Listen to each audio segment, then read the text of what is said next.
A shooting outside an HEB leaves a man dead, 2 others injured. We're continuing to follow that story that we first told you about online and on the news at 5. It happened at the HEB on North New Braunfels and involved 2 security guards and a robbery suspect. RJ Marquez has been there for the past few hours and joins us now with the latest. What do we know at this point, RJ?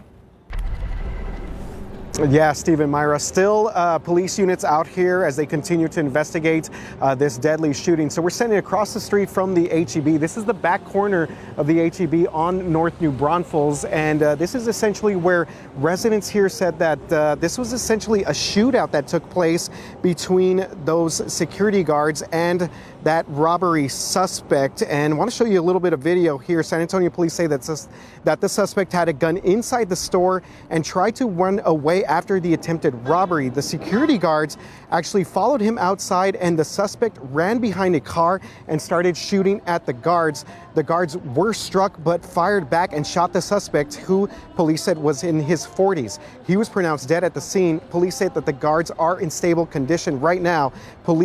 People who live here said that they heard dozens of bullets fired right here in the middle of the street. I was in my kitchen at the time putting up some food, and all of a sudden, I said, wow, that don't sound right. My wife came around. I can see them working on someone in the street. And I was like, okay, I'll put 2 and 2 together. You know, it's not the first time something like that happens around this neighborhood.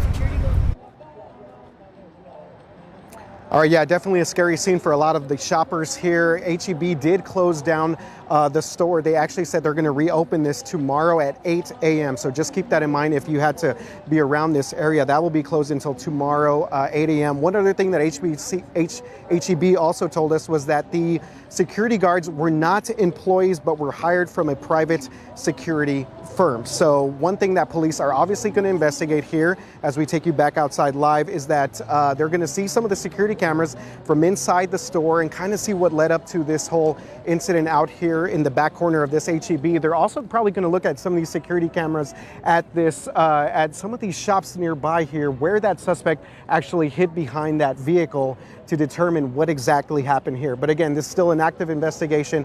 Police just releasing some preliminary information, but we do know that one an attempted robbery suspect has died out here today, and 2 security guards were involved in this incident and responsible for that shooting. Steve and Myra, back to you guys.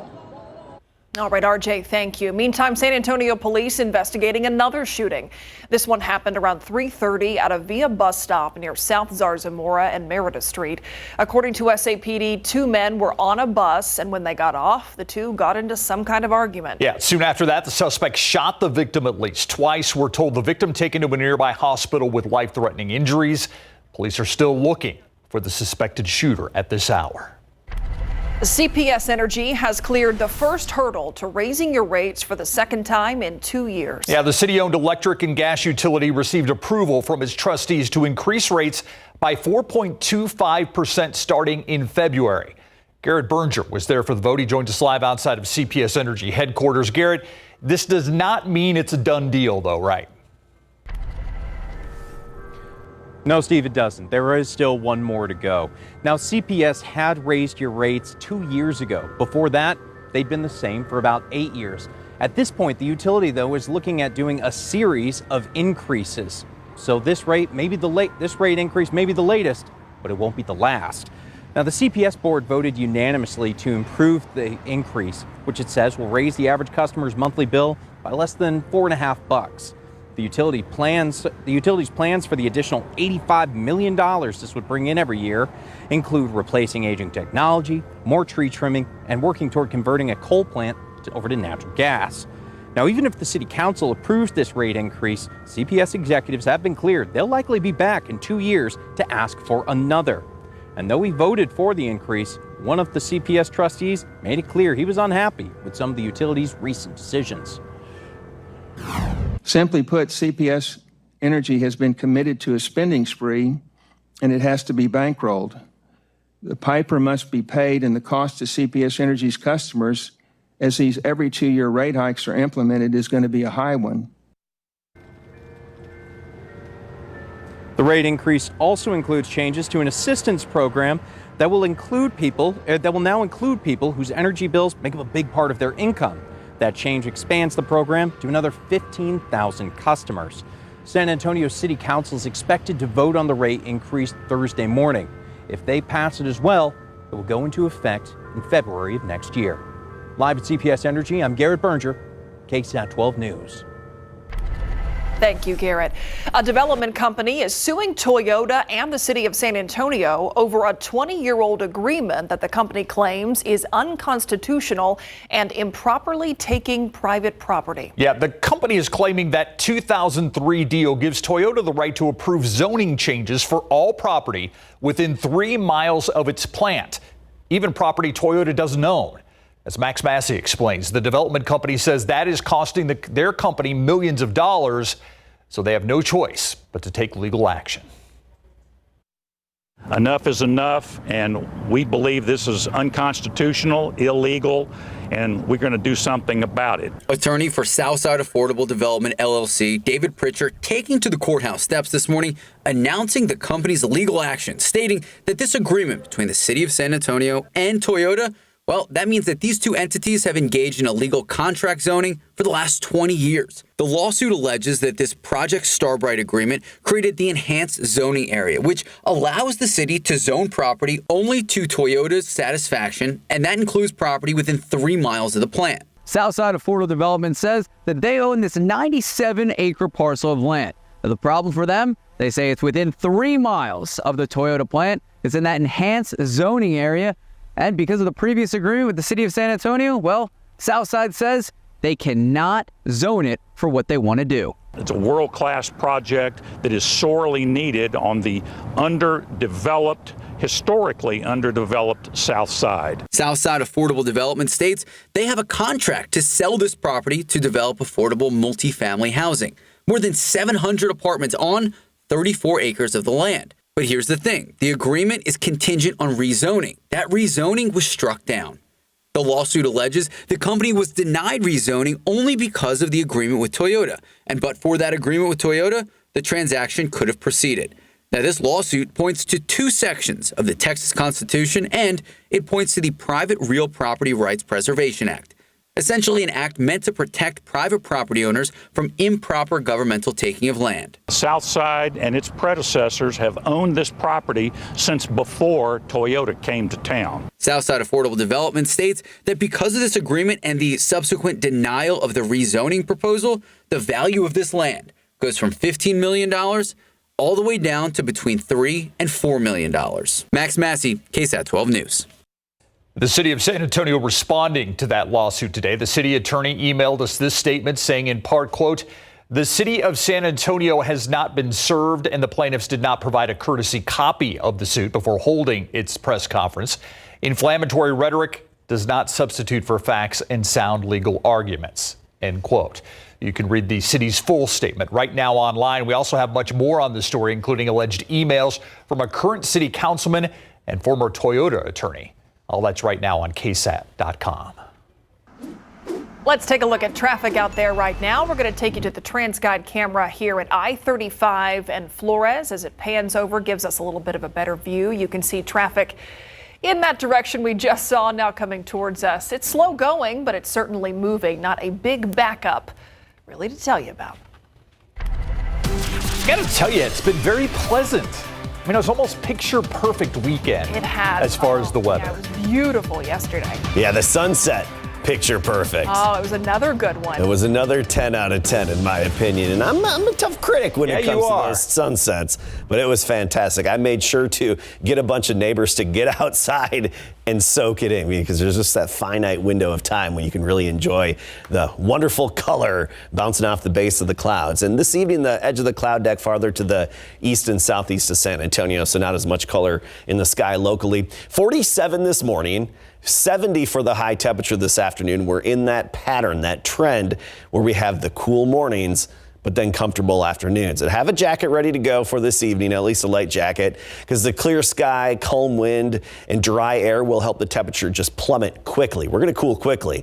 By 8 o'clock, 59. 10 o'clock, 57, and by midnight, we're already down to 54, and we'll start the day tomorrow in the lower 40s. We'll talk more about the temperature trend when the mornings get warmer and our next cold front arriving in just a bit. You had your neighbors come out to see the sunset. Oh, absolutely. Yeah. You had to get everybody, you got to see it. You got to see it. Being a Caskey neighbor would be interesting, don't you think? Yes. Yeah. Yeah. Why is he calling? Is it another cirrus cloud? Is it a cumulonimbus? All right, later on this week here on the News at 6, Doc Talk. It's our series featuring your medical questions on any subject. Scan this QR code to let us know what questions you want to ask local doctors. KSAT 12's Doc Talk airs Thursdays at 6:30. Everybody wants to live a long life, right? But aging, now that's something most people try not to do. Isn't that funny? But what if we knew how to age well? That's the focus of research happening right now at Texas Biomed here in San Antonio. Not every 80-year-old will run marathons, but it would be great if they were healthy enough to have that option. We're taking a look at how scientists at Texas Biomed are looking at the lungs and the gut to learn why we all age differently and how we can all do it better. That's in a new KSAT Explains, and it's coming up at 6:30. After the break, we're going to show you a new program started by the librarian at McCollum High School that's not only helping students read better, but connecting them to other students as well. This SA Salutes holiday greeting is brought to you by Rodriguez Trial Law. Hi, I'm Fidel Rodriguez Jr. with Rodriguez Trial Law. We would like to thank all active and ex-military members for your service and sacrifice. Blessed holidays to all.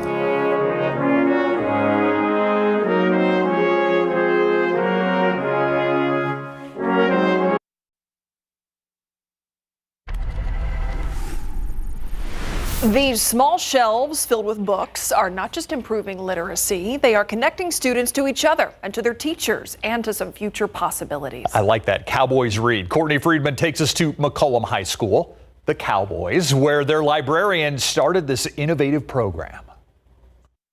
Like, how often do you guys come here and look at all the, I mean, there's a lot of books here. Every day. I come every day. I love the library. It's like a home away from home. It is. It is, it really is. Yes, we're always here in the mornings and then during lunch and then sometimes during our periods if we're free. And so what makes you want to come here every single day? The books. The books. I like escaping reality and like just going into like a whole other world where like stress and worries are like not the #1 problem. McCollum High School seniors Maria Casillas and Nadine Valdez are taking full advantage of the Cowboys Read book program.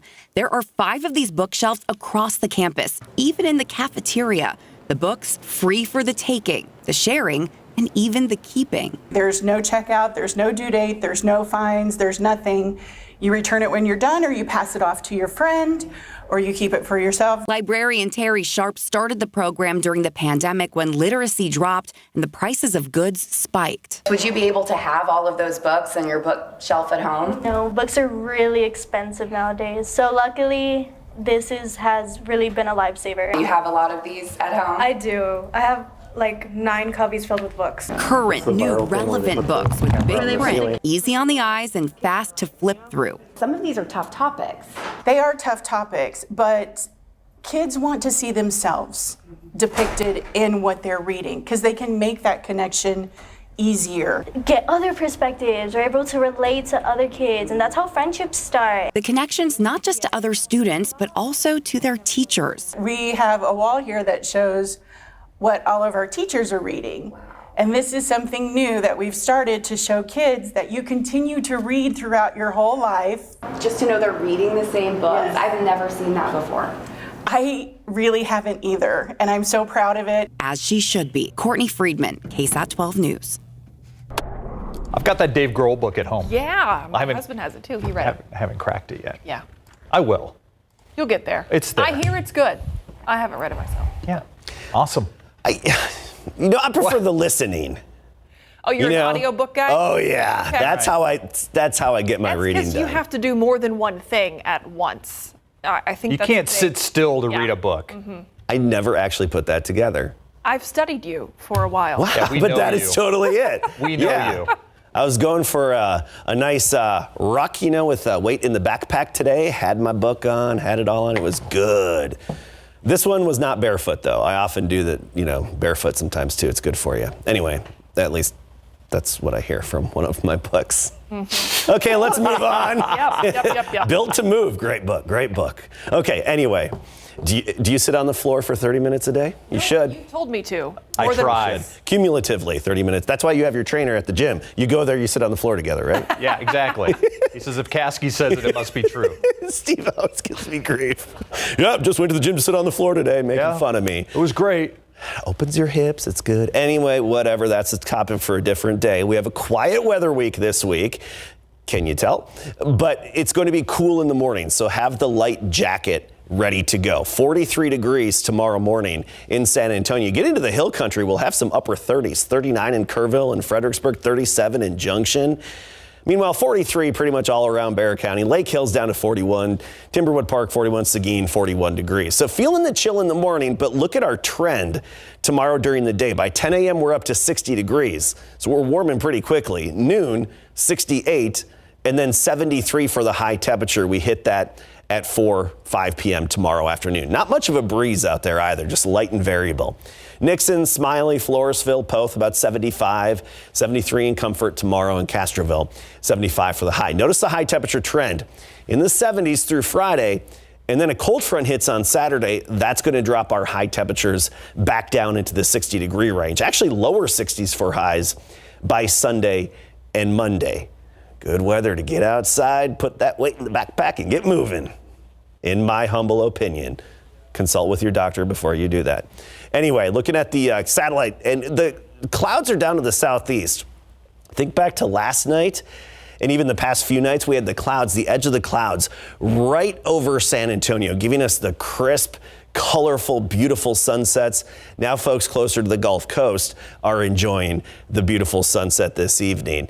And going forward, I think we'll have another day of some high clouds coming in on Wednesday. That could give us a nice sunrise and sunset at that point. Quiet across most of the country. There's an atmospheric river coming on shore in the Pacific Northwest. I'm going to talk more about that coming up at 6:45 and how much rain they could get compared to around here in Texas. Weak upper level highs overhead the next couple of days, and then we see a trough dig in by Saturday. That's going to help develop the cold front and move it through on Saturday. And unfortunately, it's not giving us a good chance of rain. I wish it would, but I mean, we're talking a measly 10% chance on Saturday with that cold front. Just not enough moisture. I mean, we'll have the lift, the forcing there, just not enough moisture to really get anything started, unfortunately. 61 degrees, and speaking of lack of moisture, dew point of 37. So very dry air in place. We have that dry, crisp air, which of course cools off very efficiently in the evening and then warms up efficiently during the day. You will, however, briefly feel some humidity later this week. It's going to rise on Thursday, and by Friday, you'll actually notice mugginess in the air Friday through Saturday morning until that cold front arrives midday Saturday with that 10% chance of rain. Also Saturday, windy. Get ready for some gusty winds. That's a warning if you have inflatables in your yard Saturday night. The wind will be howling. Coming up at 6:45, we'll talk more about that atmospheric river and the moisture with it. All right. Thanks, Adam. All right. So I'm looking forward to the Wemby HEB commercials. Have I mentioned that? Yeah. I mean, French onion soup, maybe, French pastry, French fries. It'll be fun. It'll be awesome. I think it'll be great. And we see a lot of their personalities come out of those commercials as well, so that'll be pretty cool indeed. In the meantime, Wemby was at practice today. He practiced yesterday. Now, he did sit out the other night because of a right hip tightness, but he's feeling much better these days. And Smithson Valley and Davenport are both representing Comal ISD in the football playoffs. Coming up.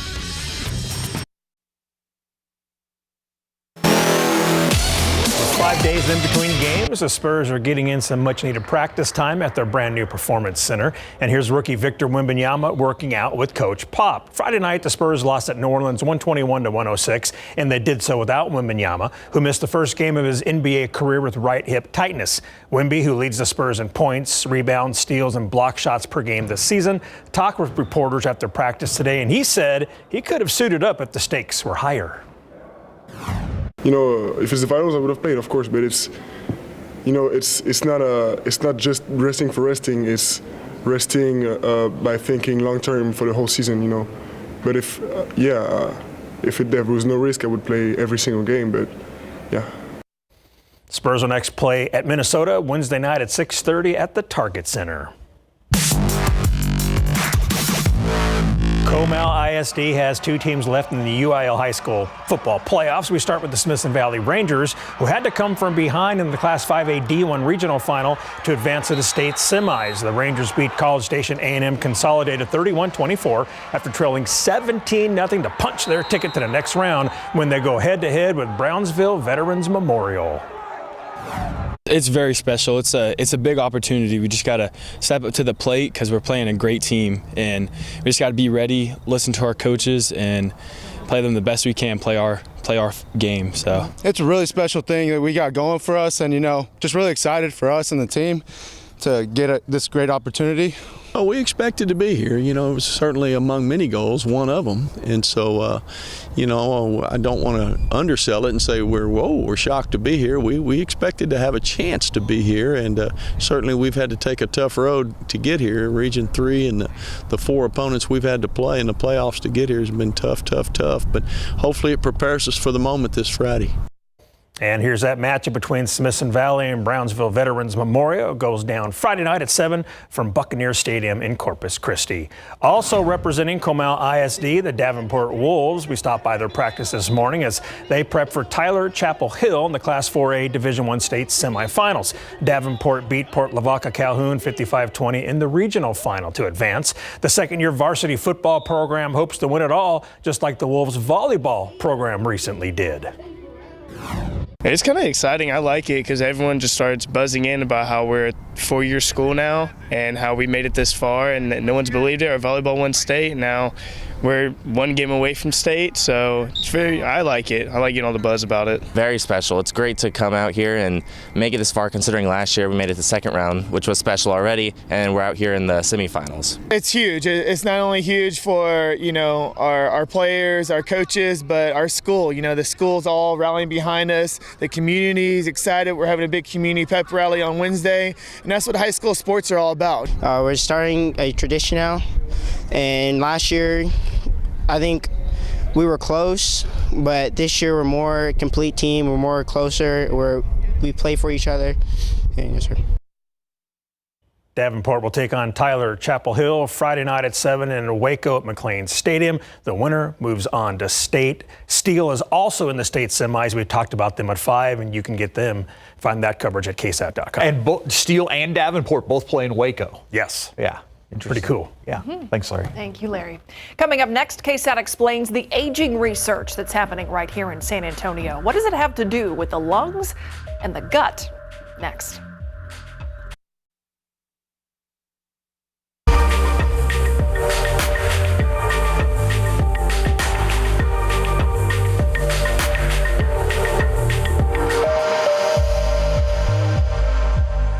Instead of hoping for a fountain of youth, what if when it comes to aging, we knew how to age well rather than just trying to stay young forever? Research into that very idea is happening right here in San Antonio at Texas Biomedical Research Institute. And this goes well beyond the gray hair and the wrinkles. There, scientists are looking at the lungs and the gut for clues on how and why our bodies change as we get older.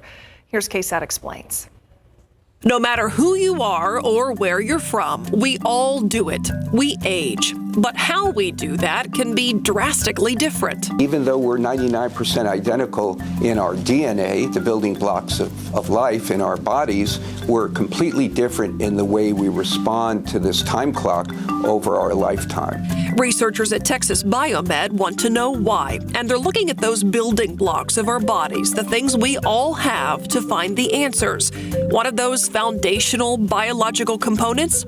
Our cells. The longest thinking in the area of aging is that things just stop working.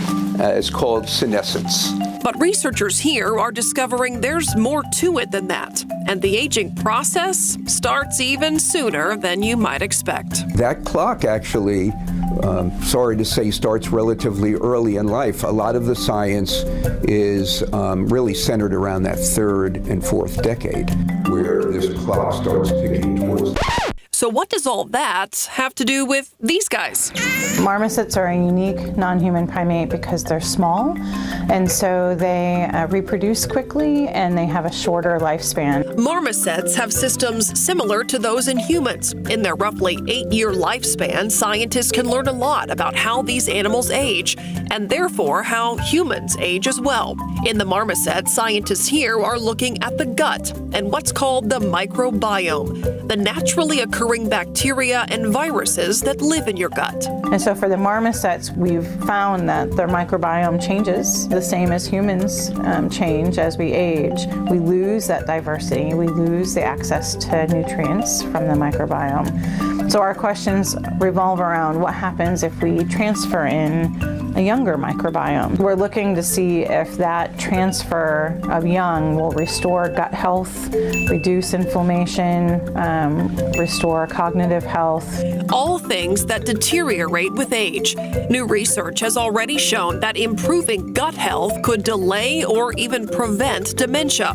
It's an area of study called the gut-brain axis. Fecal microbiome transplants are becoming a common clinical treatment. Yeah, that one needs a little more explanation. What is a fecal microbiome transplant? Well, it's kind of gross, but basically they've taken fecal material from healthy individuals. They're called super donors. They have very healthy microbiome. They pellet that into pills and they transplant it, or they do a surgical transplant for individuals that are very ill. There have been studies that show transplanting a fecal microbiome from a lean mouse to an obese mouse helps the heavier mouse lose weight, and transplanting a microbiome from an obese mouse to a lean one helps the lighter mouse gain weight. But this isn't just about what one mouse or one human versus another chooses to eat. Some of it's diet. It's how the microbes are responding to diet, but a lot of it's our own DNA. It's what we were seeded with when we were born. That community took root in our gut. It's also what we're exposed to. Antibiotics affect gut bacteria, even stress. Texas biomed scientists are also looking at the lungs for clues about aging. And the pink stuff in this cup is a groundbreaking way to do it. We called it as a magic cocktail. This cocktail, invented here at Texas Biomed, mimics the environment inside human lungs. Getting a sample of an actual human lung isn't easy, and it got even harder during the pandemic. The scope goes down and we can wash a segment of the lung and get cells from there. It's expensive. It results in a small number of cells, and we can only do certain studies for that environment. But with this mixture, these researchers can isolate cells pulled from a blood sample, add them to this solution, and a few days later, they have cells that function like those in a human lung. Necessity is the mother of invention. And so the excitement of understanding the cellular basis of aging is that maybe that's a way to slow the aging process down. An entire industry is built around aging. Products, supplements, everyone looking for that magic something. You see probiotics on the shelf, eat this yogurt, eat this thing, because it'll make you healthier. We're just starting to study what those effects are. The research here isn't about that, nor is it an effort to keep us all young. This is about functionality and maintaining that functionality as long as possible. I don't have any interest in increasing longevity. Humans live long enough for the world and resources that we have. I don't think this is about cure or having us live forever. It's simply about trying to reduce the chances of frailty coming into our lives earlier. If we can prevent that and push that off, and not every 80-year-old will run marathons, but it would be great if they were healthy enough to have that option. So this isn't about stopping aging, but more learning how we can age well. Right, we want to age well. You can watch this and all of our KSAT Explains coverage on a wide range of topics by scanning this QR code. Look for our stories on the KSAT Plus app as well as the KSAT YouTube page. We'll be right back. It is going to be a busy next few weeks at the Cadena Reeves Justice Center as many judges trying to squeeze in last-minute hearings and trials before the holidays. Today, the dockets in a lot of courts were stacked with dozens of cases. Erica Hernandez takes us inside the courtroom as some cases were reset for next year and others accepted plea deals. This is the last week jury panels will be called in, so the courts are packed. Mark Champeau is charged with murder and was expected to appear, but instead last Friday he agreed to a plea deal. Champeau is accused in the 2022 stabbing death of Brian Aguilar. At the time of the murder, Champeau had numerous bond and protective order violations, including an assault bodily injury case. Nowhere yet what the details on the plea deal are, but he will be sentenced in February. Meanwhile, Yvonne Perez was on the docket. She's charged with injury to a child in the death of 3-year-old Ronnie Salazar. The little girl was left in the hospital suffering from massive head bleeding and was bruised from head to toe. She later died from those injuries. Perez was the child's caregiver at the time. A jury was expected to be picked in this case, but instead a reset was granted. The trial is now taking place next year in April. Also, Perez's attorney asked for a bond reduction because her health has declined in jail after being attacked. We've outlined 2 different incidents that happened at the Bexar County Jail where she's been attacked 2 different times. And the most recent one led her to be in a wheelchair. Judge Stephanie Boyd denied the bond reduction, and Perez will remain in protective custody at the jail until her trial. Meanwhile, a woman that was found not guilty of murder but guilty of aggravated assault will not be having a retrial in her punishment phase. Amanda Montoya instead was sentenced to 5 years in prison by 227th District Court Judge Christine Del Prado. Montoya was accused of causing the death of her boyfriend Cesar Gallegos back in 2016. She was facing anywhere from 5 to 99 years in prison. That 5-year sentence she got today was not one the Gallegos family was happy about. Although it's not ever enough, it is what the judge stated, and we have to abide by the court's wishes. For more on all these cases, just head to our website, KSAT.com. Erica Hernandez, KSAT 12 News. Chilly morning, beautiful afternoon. The chilly part, though, is returning this evening. Adam. Yeah, maybe 61 right now, but we're going to quickly see those temperatures drop. And this time of year, we often do. And this time of year, we like to give away homemade thermometer ornaments. That's right. Today's winner, Kimberly McEwen of Cibolo. You can go to ksat.com/thermometer to enter the drawing. We'll talk about the chill in the air the next few mornings, the big temperature spread from morning to afternoon, and a look at that atmospheric river hitting the West Coast coming up. A shootout outside of an Eastside HEB leaves 2 security guards injured and the suspect dead. This happened at a store on New Braunfels Avenue around 2 this afternoon. San Antonio police say the suspect robbed that store and the guards chased him when he tried to leave. Officers tell us the suspect shot both guards, but they returned fire, killing the suspect. The city of San Antonio and the Toyota plant now being sued by a land development company. Southside Affordable Development claims the agreement between Toyota and the city gives the car maker zoning power on private land, and it is preventing private projects like affordable housing. The city attorney tells us the city has not been served with the lawsuit yet. And it looks increasingly likely that CPS Energy will up its rates for the second time in as many years. The city-owned utility company got approval from its trustees to increase those rates by a little more than 4%. The final hurdle is now the city council vote coming on Thursday morning. If approved, those new rates will take effect in February. That's your 60-second recap. All right, Adam Caskey told us about it. It is going to be dropping off rapidly tonight, temperature-wise, Adam. You notice just a couple of minutes ago, it was 61 on the screen. Now it's at 60 degrees. We're seeing that quick drop. We've got the dry air, calm wind, clear sky, ideal radiational cooling, as we call it. Next few mornings will be in the 40s, so you'll notice the chill. Light jacket at the bus stop for sure, but afternoons comfortable, right around 70 degrees. I think into the 70s tomorrow, and briefly turning humid later this week. Let's talk about our morning temperature trend, because that will be changing.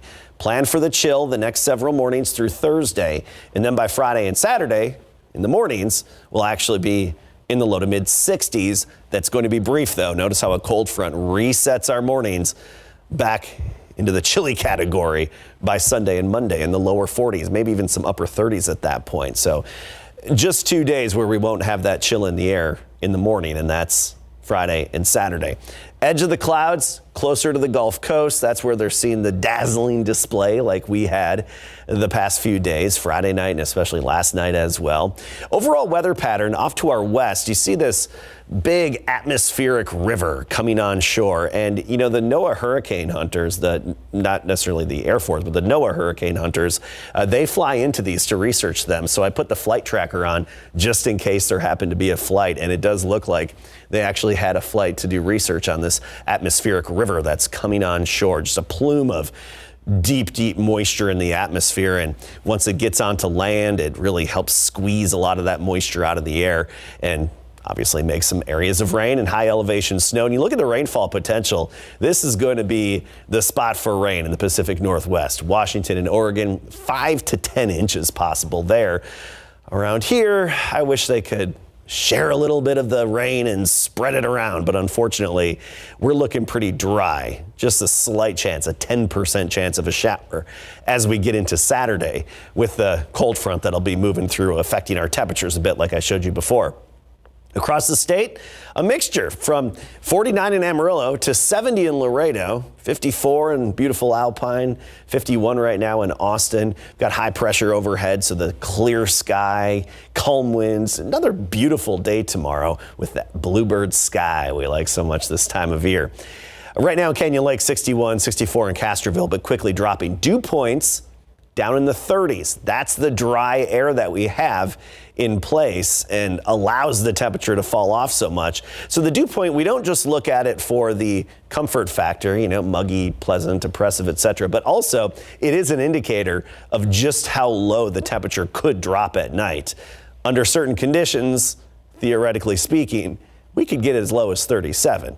I don't think we're going to do that. But once our dew points rise, Thursday, Friday, and especially Friday, the mornings will be warmer as a result. Friday, and actually with that added moisture in the air Thursday and Friday, some morning fog I think is going to be likely. It's that time of year when you get that humidity in the air and we have these longer nights. Fog tends to be more of an issue for the morning commute. Tomorrow morning, 39 in Kerrville and Comfort, 41 in Bulverde, 43 in Floresville. But by noon, we're at 68, then a high temperature of 73. Total sunshine tomorrow, not much of a breeze either, just light and variable with that high pressure. I mentioned that morning fog Thursday and Friday, cold front Saturday, windy with that front. Highs back in the 60s behind it on starting Sunday. Thank you, Adam. We're going to talk about Riz in the buzz when we come back. In the buzz today, Amazon is helping some college students get home for the holidays. The company is offering 3,000 of its Prime student members domestic flights for the holiday season for just $25. Wow. That is wild. The discounted flights will be available at 8 o'clock tomorrow morning. 1,000 flights will be offered each day for 3 days. Members who miss out will be able to get a promotional code worth $25 off flights. To join Prime students, you have to be 18 to 24 years old or enrolled in a 2 or 4 year college. Airbnb wants to take you to this place. They're going to host one family in the North Pole. Well, as close as you can get. The company giving away 3 nights at a cabin. This cabin decked out in Christmas decor in northern Finland. Take a look at this winter wonderland. It does look nice and cozy. Dubbed Santa's Cabin, the home is in Rovaniemi. The town has what it calls the official Santa Claus post office, and the winners can volunteer to help sort through the thousands of letters there. They'll even be supplied with elf attire to help get into the spirit. Of course they will. Of course. All right. Okay, Cassie, this next one is for you. We were talking about this just last week. Do you have Riz? Do you even know what this word means? If you've been around anyone under the age of 25 recently, chances are you have been heard or you've been told whether or not you have Riz. And now language experts have chosen it as the Oxford Word of the Year for 2023. Derived from the word charisma, Riz refers to a person's ability to attract a romantic partner through style, charm, or attractiveness. That's according to dictionary publisher Oxford University Press. The iconic dictionary says the word received more than 32,000 votes from the public for the top spot. Last week, weren't we calling it Raz? Maybe. We meant Riz. Yeah, we meant Riz. Yeah. We knew what we were talking about. Did you know you knew what Riz was? Well, I have some younger adults. Use that to your advantage. But I think maybe that we called it Raz instead of Riz shows we don't have it. We'll be right back. No, we don't. That is all our time at 6 o'clock. Thanks so much for watching. We'll see you back here on the Night Beat after Monday Night Football, Jacksonville and Cincinnati tonight.